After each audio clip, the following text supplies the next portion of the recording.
If you have diabetes or prediabetes, someone has probably already told you to be careful with eggs. Maybe your doctor mentioned cholesterol. Maybe you read something online.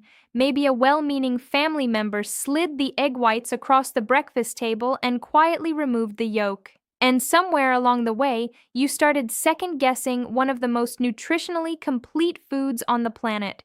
Today, I am going to give you the complete picture, not the simplified version, not the version designed to be cautious enough that nobody gets upset, the actual evidence-based, mechanistically explained picture of what eggs do inside a diabetic body, and exactly how to eat them in a way that supports blood sugar control rather than undermining it. Because the answer is not avoid eggs. And it is not eat as many as you want without thinking. The answer is more specific and more interesting than either of those. And by the end of this conversation, you will know exactly what it is. I am Dr. Amelia Carter. And before we go any further, I am a doctor. I am not your doctor. If you have specific dietary restrictions related to your diabetes management, kidney function, or cardiovascular history, please discuss any dietary changes with your physician or registered dietitian before implementing them. What I am giving you today is the scientific foundation for an informed conversation with your own medical team. Now, I want to tell you about Walter.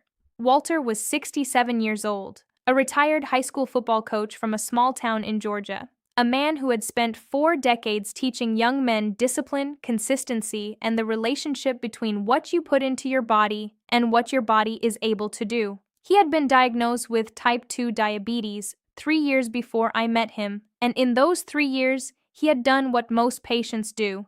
He followed the standard advice precisely. He had cut out sugar. He had reduced his portions. He had started walking every morning. He had eliminated the breakfast he had eaten every day for 40 years, 2 fried eggs, toast, and coffee, and replaced it with oatmeal and fruit because someone at his doctor's office had put a pamphlet in his hand that put eggs in a yellow caution category. His fasting blood glucose had improved modestly. His HbA1c had come down from 8.1 to 7.4.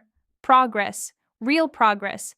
But his post-breakfast blood sugar, the reading 2 hours after his morning meal, was consistently elevated, between 180 and 210, every single morning, despite eating what the pamphlet told him was a healthy diabetic breakfast. He came to me frustrated. He said, "I gave up the food I loved. I replaced it with something I was told was better, and my blood sugar after breakfast is still too high. What am I doing wrong?" The answer surprised him. He was not doing anything wrong with his diabetes management. He was doing something wrong with his breakfast.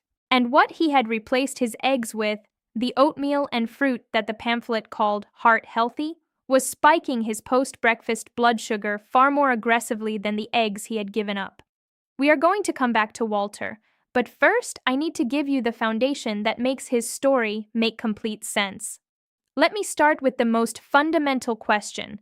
What is diabetes doing inside your body? And why does it make the glycemic impact of food so much more consequential for you than for someone without the condition? In a healthy body without diabetes, here is what happens when you eat carbohydrates. The carbohydrates are broken down into glucose in the digestive tract. That glucose enters the bloodstream. Blood glucose rises. The pancreas detects the rise and releases insulin. Insulin acts like a key. It binds to receptors on the surface of muscle cells, fat cells, and liver cells, opening channels that allow glucose to flow out of the blood and into those cells where it can be used for energy or stored. Blood glucose falls back toward baseline. The system resets. In type 2 diabetes, this system has broken down at a specific point. The cells, particularly muscle cells and liver cells, have become resistant to insulin's signal. The key no longer fits the lock properly. Insulin is released, but the doors do not open as easily. Glucose remains in the bloodstream longer than it should. Blood sugar stays elevated. The pancreas responds to this by producing more insulin, trying to force open the resistant locks with more keys. For a period of time, this compensatory overproduction keeps blood sugar in a manageable range. But over years, the pancreatic beta cells that produce insulin become exhausted from this chronic overproduction. Insulin output begins to decline. blood sugar rises further. The condition progresses. Every time you eat a food that produces a rapid, large rise in blood glucose, a high glycemic food, you are demanding a large, rapid insulin response from a system that is already compromised. You are asking a struggling system to perform its most demanding task repeatedly throughout the day. And you are exposing your blood vessels, your kidneys, your nerves, and your retinas to the sustained elevated glucose levels that produce the long-term complications of diabetes. This is the context in which everything about egg consumption in diabetes must be understood. Now let us talk about eggs. A single large egg contains approximately 6 grams of protein, 5 grams of fat, and less than 1 gram of carbohydrate. That carbohydrate content is so low it is essentially negligible from a blood sugar perspective. This is the first and most important fact about eggs and diabetes. Eggs contain virtually no carbohydrates. They cannot directly raise blood glucose in any meaningful way. There is nothing in an egg that the digestive system will break down into glucose and send flooding into the bloodstream. But there is a more important story here than simply the absence of carbohydrates, and it connects directly to why Walter's oatmeal was raising his blood sugar more than his eggs ever had. When you eat protein and fat, and which is primarily what an egg is, several things happen that are directly beneficial for blood glucose management. First, protein and fat slow gastric emptying. The stomach empties its contents into the small intestine at a rate that is partly regulated by the macronutrient composition of the meal. Carbohydrates alone pass through quickly. Protein and fat slow the process. When gastric emptying is slower, glucose from any carbohydrates in the meal enters the bloodstream more gradually. The blood sugar rise is lower, slower, and more manageable for a compromised insulin system. Second, protein stimulates a modest insulin response, but it simultaneously stimulates glucagon, a hormone that prevents blood sugar from dropping too low. This dual hormonal response produces a much more stable blood glucose curve than carbohydrate consumption alone. Third, protein is highly satiating. It activates satiety hormones, including GLP-1, the same pathway targeted by some of the most modern diabetes medications that reduce hunger, slow digestion, and improve glucose regulation for hours after the meal. Fourth, the fat in eggs, particularly the phospholipids and the monounsaturated and saturated fatty acids, provides slow-burning fuel that does not require insulin for cellular uptake in the way glucose does. Fat metabolism runs through different pathways. It does not spike blood sugar. This is the mechanistic reason why eggs are not just safe for most people with type 2 diabetes. They are actively supportive of the blood sugar management goals that diabetes treatment is designed to achieve. Now I want to address the cholesterol conversation, because I know it is sitting in the back of your mind, and you deserve a clear, honest explanation of where the science currently stands. The concern about eggs and cholesterol is real, and it has a history. Eggs are high in dietary cholesterol. A large egg contains approximately 186 milligrams of cholesterol, almost entirely in the yolk. For decades, the medical establishment recommended limiting dietary cholesterol based on the assumption that dietary cholesterol directly raised blood LDL cholesterol and therefore cardiovascular risk. This assumption has been substantially revised by the research of the last 2 decades. The liver produces cholesterol continuously. It produces roughly 75 to 80% of the cholesterol in your blood. Dietary cholesterol, the cholesterol you eat, accounts for only 20 to 25%. And critically, the liver is not passive in this relationship.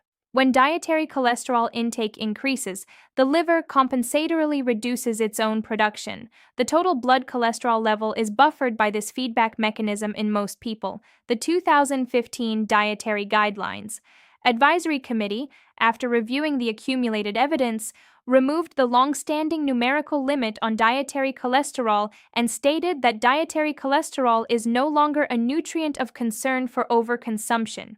This was a significant revision that received far less public attention than the original restriction. For most people with type 2 diabetes, moderate egg consumption, the research most consistently uses a range of 1 to 2 eggs per day, does not appear to meaningfully worsen lipid profiles and in some studies has been associated with improvements in HDL cholesterol, the protective type. However, and this is an important qualification, a subset of people are what researchers call hyperresponders to dietary cholesterol. In these individuals, dietary cholesterol does produce meaningful increases in LDL. This appears to be a genetic variation, and it is not possible to predict without monitoring. This is precisely why having a specific conversation with your physician and monitoring your lipid panel while including eggs in your diet is the responsible approach. I am not telling you that cholesterol concerns are entirely irrelevant. I am telling you they are far more nuanced than the simple warning on the pamphlet, and the nuance matters for how you manage your own diet. Now, let us talk about what the research specifically shows for people with type 2 diabetes. A study published in the American Journal of Clinical Nutrition followed adults with type 2 diabetes who consumed 2 eggs per day for 12 weeks and compared them to a group on a high-carbohydrate breakfast. The egg group showed no significant worsening of lipid profiles. They showed improved satiety scores. They showed better HbA1c stability. A study in nutrients followed people with type 2 diabetes or prediabetes consuming 2 eggs per day for 12 weeks and found no adverse effects on glycemic markers, body weight, or lipid profiles, and notably found improvements in HDL cholesterol in the egg group. The Diabetic study, one of the most specifically designed trials on this question, assigned adults with type 2 diabetes to either 12 eggs per week or less than 2 eggs per week for 3 months, followed by an additional 3 months at 12 eggs per week for all participants. The finding: no significant differences in cardiovascular risk markers between the groups. Egg consumption at high levels did not adversely affect the markers being measured. The picture that emerges from this body of research is consistent. For most adults with type 2 diabetes, moderate to even relatively generous egg consumption does not worsen the metabolic markers that matter most, and the protein, fat, and micronutrient density of eggs makes them a genuinely valuable component of a diabetes-friendly diet. But, and this is where we move from whether to eat eggs to how to eat them, the research also shows clearly that the benefit of eggs in diabetes management depends enormously on what you eat them with and how you prepare them. This is the part of the conversation that most videos and most pamphlets skip entirely, and it is the part that determines whether eggs help your blood sugar or contribute to a meal that undermines it. Let me explain the concept of the breakfast matrix. What you eat with your eggs matters as much as the eggs themselves, because the blood glucose impact of a meal is determined not by any single food in isolation, but by the combined glycemic effect of the entire meal. Eggs paired with white toast, orange juice, and hash browns is a very different metabolic event than eggs paired with avocado, leafy greens, and a small portion of berries. Both meals contain eggs. The glycemic response they produce is completely different. The white toast adds rapidly digesting refined carbohydrates. The orange juice delivers a concentrated fructose and glucose load with essentially no fiber to slow absorption. The hash browns add more rapidly digesting starch. The glycemic burden of that meal is carried almost entirely by the non-egg components. The eggs are doing their best to slow things down, but they are outnumbered. Now pair those same eggs with half an avocado, which provides fiber, monounsaturated fat, and essentially no glycemic load, with a handful of leafy greens, which contribute fiber, micronutrients, and negligible glucose, and with a small portion of berries, which provide fiber and antioxidants alongside their modest natural sugar content. The glycemic response to this meal is dramatically lower. The protein and fat in the eggs work synergistically with the fiber from the vegetables and avocado to produce a slow, flat, manageable blood glucose curve. The egg is the anchor of blood sugar stability in this meal. It is pulling the glycemic response down. The surrounding food choices determine whether that anchor holds. This is the concept I want you to carry into every breakfast decision going forward. The egg is your blood sugar stabilizer. Your job is to build the meal around it in a way that does not overwhelm its stabilizing effect with high glycemic additions. Now let me give you the specific preparation guidance, because how eggs are cooked also matters, though less than what they are paired with. Boiled eggs and poached eggs are the preparation methods that add nothing to the egg's nutritional profile. No additional fat, no additional calories, the egg in its simplest form. For someone managing diabetes who is also managing weight or cardiovascular risk, these preparations are ideal as a daily foundation. Scrambled eggs are excellent provided they are made with a small amount of healthy fat, olive oil, avocado oil, or a small amount of butter, rather than large amounts of processed vegetable oil. The fat used in cooking matters for the overall inflammatory load of the diet. Fried eggs in a small amount of olive oil or avocado oil are perfectly appropriate. The concern with fried eggs arises when they are fried in large amounts of inflammatory seed oils or when they are served alongside the high glycemic breakfast companions we just discussed. What to avoid consistently is not a cooking method, it is a set of additions. Processed breakfast meats high in sodium and preservatives, certain sausages, certain bacon preparations, paired with eggs at every meal, add an inflammatory and sodium burden that works against the cardiovascular and kidney health considerations that are already elevated in diabetes. Occasional inclusion is different from daily habitual pairing. Cheese added to eggs is generally fine in moderate amounts. The protein and fat in cheese further slows gastric emptying. But processed cheese products high in sodium add to the sodium burden without adding the nutritional benefit of natural cheese. Now, let me talk about timing. Because when you eat eggs in relation to the rest of your day has meaningful implications for blood sugar management. Eating eggs at breakfast is the most strategically valuable time for blood sugar control in people with type 2 diabetes. Here is why. The morning hours, roughly from waking until approximately 10 or 11 a.m., represent a period of natural physiological insulin resistance. This is called the dawn phenomenon. Cortisol and growth hormone, which rise in the early morning hours as part of the natural circadian rhythm, both reduce insulin sensitivity.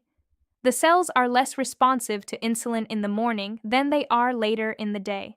This means that whatever you eat for breakfast produces a higher blood glucose response than the identical food would produce at lunchtime or dinner. Your glycemic sensitivity is at its lowest in the morning. Eating a high-protein, low-glycemic breakfast, eggs as the foundation in at this physiologically vulnerable time does two things. It provides satiety and stable energy without the high blood glucose demand of a carbohydrate-heavy breakfast, and it sets the metabolic tone for the rest of the morning, reducing hunger, stabilizing blood sugar, and reducing the likelihood of the mid-morning energy crash and subsequent carbohydrate craving that a high glycemic breakfast typically produces. This is the mechanism behind a consistent clinical observation.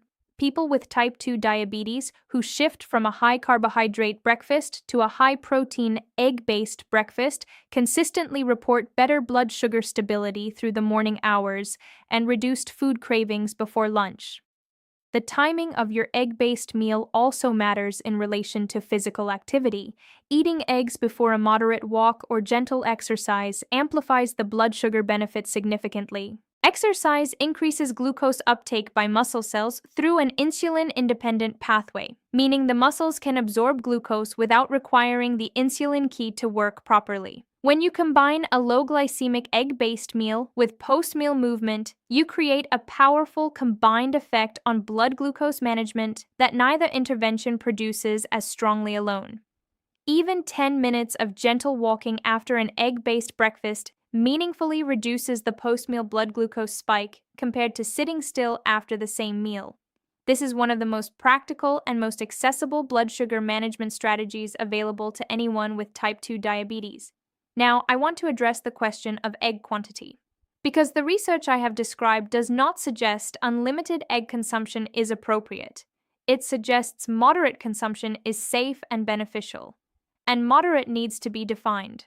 The studies showing neutral to beneficial effects in type 2 diabetes most consistently used 1 to 2 eggs per day. The Diabetic study extended to 12 eggs per week, roughly 1.7 per day, without adverse outcomes. These numbers represent the range supported by current evidence. For most adults with type 2 diabetes who do not have specific lipid management concerns or advanced kidney disease, 1 to 2 eggs per day as part of a varied, vegetable-rich, low-glycemic diet is well within what the evidence supports.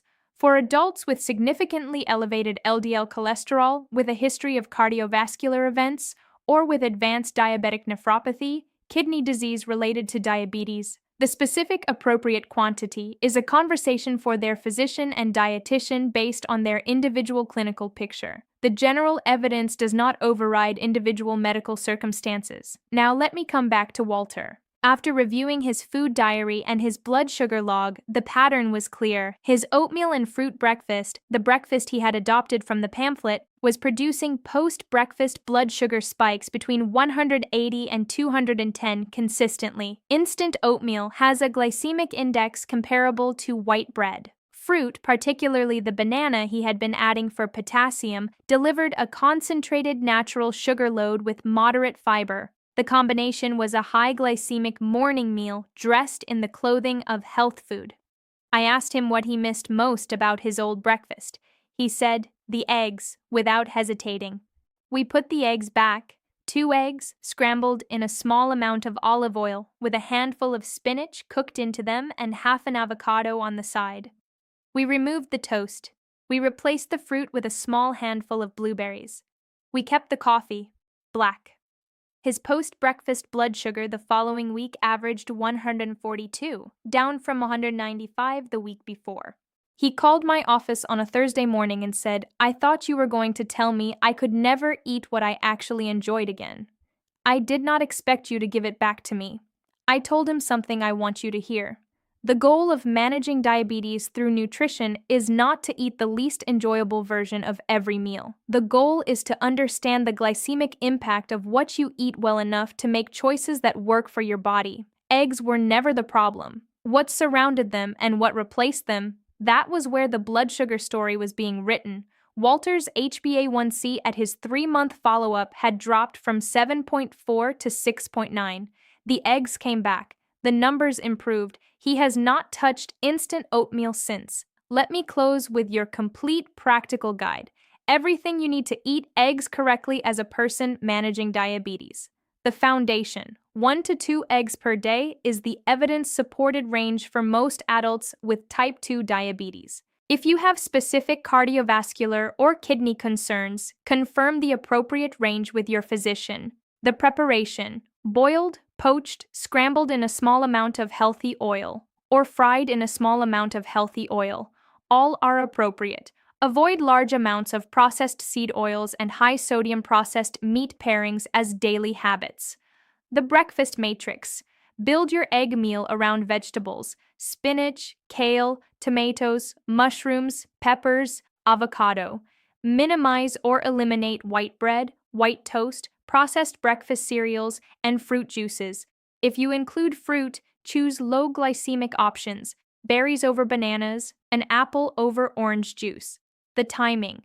Eggs at breakfast is strategically the most valuable placement for blood sugar management given the dawn phenomenon and morning insulin resistance. Follow your egg-based breakfast with 10 to 15 minutes of gentle movement whenever possible. The monitoring. If you make this dietary shift, track your post-breakfast blood glucose 2 hours after eating, for 2 weeks before and 2 weeks after. The trend will tell you what the food diary cannot. Numbers do not lie. Your body will show you the effect. The lipid monitoring. If you significantly increase egg consumption from your current baseline, ask your physician to check your lipid panel at the next available appointment, typically 3 months after the dietary change. For most people, the result will be neutral to positive. For hyper-responders, the result will tell you what adjustment to make. Your body still responds to informed, targeted nutrition at 65, at 70, at 75. Not the oversimplified advice on a pamphlet. Not the fear-based restriction that removes food you love without explaining why or whether the explanation even applies to you. The specific, mechanistically grounded understanding of how food behaves inside a diabetic body. That understanding is what Walter came looking for. It is what Patricia came looking for. It is what every person in this community deserves and rarely receives. You have it now. I am Dr. Amelia Carter. Take care of your body. Take care of your blood sugar. I will see you in the next video.